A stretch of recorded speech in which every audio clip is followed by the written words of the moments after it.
Hi welcome back to my channel. இந்த வீடியோவில் Orkla India லிமிடெடோட ஐபிஓ ரிவ்யூ தான் பார்க்க போகிறோம். வாங்க வீடியோக்கு போகலாம்.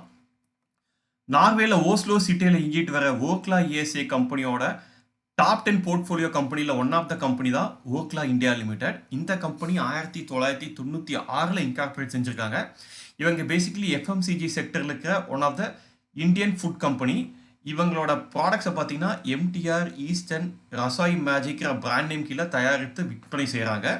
இதில் எம்டிஆர்ங்கிற பிராண்ட் வந்து சவுத் இந்தியாவில் ரொம்ப ஃபேமஸ். இந்த பிராண்டில் பார்த்தீங்கன்னா இவங்க இன்ஸ்டன்ட் மிக்சர்ஸ், அப்புறம் ரெடி டு ஈட் மீல்ஸ், அப்புறம் மசாலாஸ், பிரேக்ஃபாஸ்ட் மிக்சர்ஸ், அப்புறம் ஸ்நாக்ஸ், பிவரேஜஸ், அப்புறம் spices, ready to cook, ready to eat foods, அப்புறம் வந்து வெர்மிசிலி போன்றவற்றை இவங்க தயாரிக்கிறாங்க.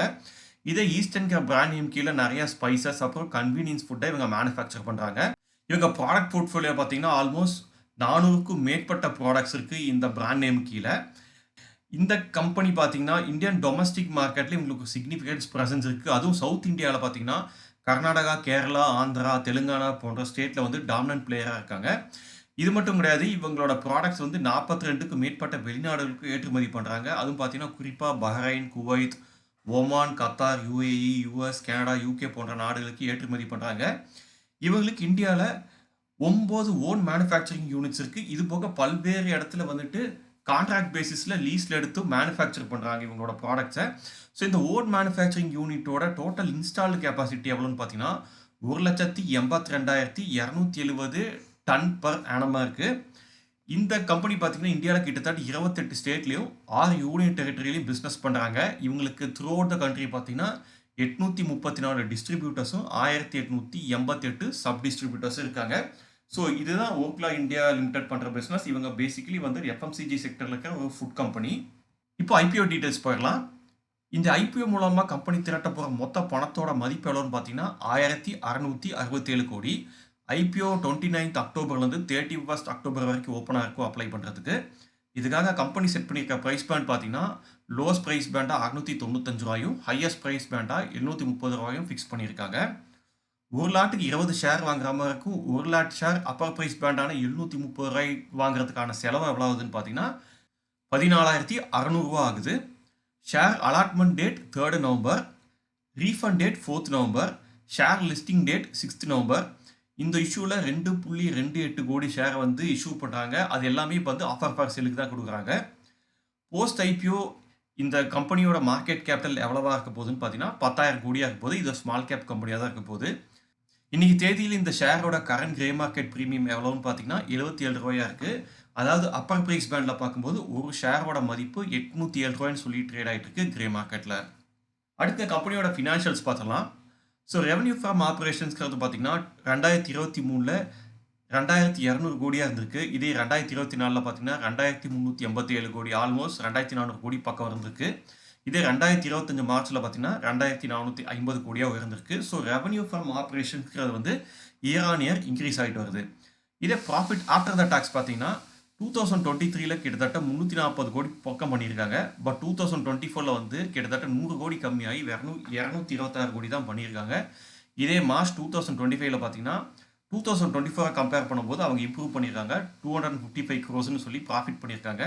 ஸோ 2023 கம்பேர் பண்ணும்போது லாஸ்ட் 2 இயர்ஸில் வந்து அவங்களோட ப்ராஃபிட் வந்து பெருமளவு இல்லை. இருந்தாலும் லாஸ்ட் இயரை கம்பேர் பண்ணும்போது 2025 இவங்களோட ப்ராஃபிட் ஆஃப்டர் த டாக்ஸுங்கிறது இம்ப்ரூவ் ஆகிருக்கு. அதே மாதிரி எபிட்டா மார்ஜினும் பார்த்தீங்கன்னா நல்லா இம்ப்ரூவ் ஆகிருக்கு. இயர் ஆன் இயர் 312 343 crores, அப்போ 396 crores சொல்லி இன்க்ரீஸ் ஆகிட்டு வருது. நெட்ஒர்த்து வந்து நல்லா ஸ்டேபிளாக இருக்குது. ரிசர்வ்ஸ் அண்ட் சர்ப்ளஸை பொறுத்த வரைக்கும் பார்த்தீங்கன்னா அவங்ககிட்ட கிட்டத்தட்ட 2450 கோடிக்கு வந்து கேஷாக கையில் இருக்குது. ஸோ ஃபினான்ஷியல்ஸ் வந்து இந்த கம்பெனிக்கு வந்துட்டு குறை சொல்கிற மாதிரி எதுவும் கிடையாது. நல்லா ஒரு ஃபண்டமெண்டலி ஃபினான்ஷியலி ஸ்ட்ராங்கான கம்பெனி தான் இவங்க. அடுத்த அப்ஜெக்டிவ் ஆஃப் த இஷ்யூ பார்த்தலாம். ஸோ இந்த என்டையர் இஷ்யூவே பார்த்தீங்கன்னா ஆஃபர் ஃபார் சேல் தான். அப்படிங்கிற பட்சத்தில் இந்த ஐபிஓ ப்ரொசீடிங்ஸ்லேருந்து வர காசு வந்து கம்பெனியோட கேபிட்டல் எக்ஸ்பான்ஷனுக்கோ இல்லை அதர் பிஸ்னஸ் ஆக்டிவிட்டிக்கோ வந்துட்டு யூஸ் பண்ணிக்க முடியாது. இந்த ஷேர்ஸை விற்கிற ப்ரொமோட்டருக்கு தான் வந்து இந்த என்டையர் ப்ரொசீடிங்ஸும் போகும். ஸோ இந்த ஐபிஓ மூலமாக கம்பெனிக்கு கிடைக்கிற ஒரு பிக்கஸ்ட் அட்வான்டேஜ் என்னன்னு பார்த்தீங்கன்னா இது வரைக்கும் தெரியாதவங்களுக்கும் இந்த கம்பெனியை பற்றிய இன்ஃபர்மேஷன் தெரிய வாய்ப்பு இருக்குது இந்த கம்பெனியை ஐபிஓவில் லிஸ்ட் பண்ணுறது மூலமாக. அது மட்டும் கிடையாது, இந்த கம்பெனியை வந்துட்டு ஐபிஓவில் லிஸ்ட் பண்ணுறது மூலமாக எஃப்ஐஎஸ், டிஐஎஸ், ஜெனரல் பப்ளிக்னு சொல்லி நிறைய பேர் இந்த கம்பெனியில் இன்வெஸ்ட் பண்ணுவாங்க. அடுத்த கம்பெனியில் இருக்க ப்ரோஸ் அண்ட் கான்ஸ் என்னன்னு பார்க்கலாம். ஸோ இந்த கம்பெனியில் நான் ப்ரோஸாக பார்க்குற விஷயம் என்னன்னு பார்த்தீங்கன்னா, எம்டிஆர், ஈஸ்டர்ன் இந்த 2 பிராண்டுமே பார்த்தீங்கன்னா well recognise brand in Indian food and masala இண்டஸ்ட்ரியில்.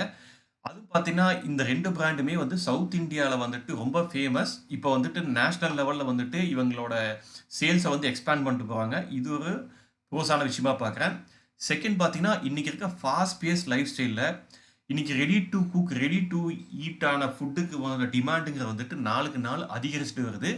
ஸோ இவங்களோட ப்ராடக்ட்ஸில் இந்த டைப் ஆஃப் ஃபுட்ஸையும் வச்சுருக்காங்க. ஸோ அதனால் இவங்களுக்கு இந்த கேட்டகரியிலேருந்தும் இவங்களுக்கு ஒரு நல்ல இன்கம் வரும்னு நான் நம்புகிறேன்.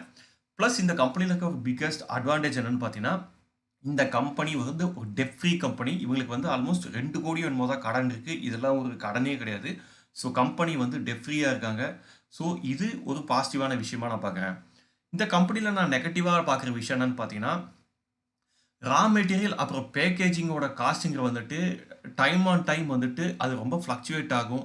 அதுவும் குறிப்பாக பார்த்தீங்கன்னா ஸ்பைசஸோட ப்ரைஸும் சரி, பேக்கேஜிங் அப்புறம் லாஜிஸ்டிக்ஸோட காஸ்ட்டுங்கிறது வந்துட்டு சம்டைம்ஸ் வந்து ரொம்ப வாலட்டைலாக இருக்கும். அந்த டைமில் இவங்களோட மார்ஜினில் ப்ரெஷர் வர சான்ஸ் இருக்குது. அடுத்து இந்த கம்பெனியில் நான் கான்ஸாக பார்க்குற விஷயம் என்னன்னு பார்த்தீங்கன்னா, இவங்களோட இந்தியா ஆப்ரேஷனுக்கு வந்துட்டு பெரிய லெவலில் டிபெண்ட் பண்ணியிருக்குது சதர்ன் ரீஜன்ஸ் மார்க்கெட்டை நம்பி தான். ஏன்னு கேட்டிங்கன்னா இந்த மார்க்கெட்ஸில் தான், அதுவும் குறிப்பாக ஆந்திரா, கேரளா, கர்நாடகா, தெலுங்கானா, தமிழ்நாடு இந்த ஸ்டேட்ஸ்லேருந்து தான் வந்துட்டு எம்டிஆர் அண்ட் ஈஸ்டர்ன் பிராண்ட்ஸ்லேருந்து இவங்க பெருமளவு ரெவன்யூ ஜென்ரேட் பண்ணுறாங்க.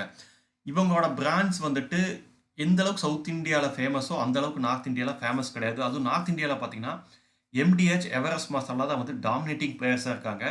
ப்ளஸ் இது போக வந்துட்டு லார்ஜ் பிளேயர்ஸாக இருக்கிற ஐடிசி, டாடா கன்சியூமர் பிராண்ட்ஸ் இவங்களும் பார்த்தீங்கன்னா இந்த ஃபுட் இண்டஸ்ட்ரியில் இருக்காங்க. இது போக பார்த்தீங்கன்னா தமிழ்நாடு அப்புறம் அதர் சதர்ன் ஸ்டேட்டில் பார்த்தீங்கன்னா ஆச்சி மசாலா, சக்தி மசாலா போன்ற ரீஜனல் பிளேயர்ஸ்க்கும் வந்துட்டு ஒரு சிக்னிஃபிகண்ட் ஒரு மார்க்கெட் பொசிஷன் இருக்குது இந்த இண்டஸ்ட்ரியில். ஸோ இந்த மாதிரி கம்பெனிஸோடலாம் வந்துட்டு கம்பீட் பண்ணுறதுங்கிறது நேஷ்னல் லெவல்லையும் சதர்ன் ரீஜன் லெவல்லையும் இந்த கம்பெனிக்கு இருக்கிற ஒரு சேலஞ்சிங்கான விஷயமா பார்க்குறேன். மற்றபடி இந்த கம்பெனி வந்து ஒரு ஃபண்டமெண்டலி ஃபினான்ஷியலி ஸ்ட்ராங்கான கம்பெனி. ஐ திங்க் இந்த கம்பெனிக்கு வந்து ஒரு நல்ல ஃபியூச்சர் இருக்குங்கிறத நான் நம்புகிறேன். ஸோ அவ்வளோதாங்க, எனக்கு தெரிஞ்ச இந்த கம்பெனியை பற்றி எல்லா டீட்டெயில்ஸும் இந்த வீடியோவில் நான் உங்கள்கிட்ட ஷேர் பண்ணிட்டேன். ஐ ஹோப் இந்த இன்ஃபர்மேஷன்லாம் உங்களுக்கு யூஸ்ஃபுல்லாக இருக்கும்னு நினைக்கிறேன். இந்த வீடியோ பற்றி உங்களுடைய கருத்துக்களை மறக்காமல் கமெண்ட் செக்ஷனில் சொல்லுங்கள்.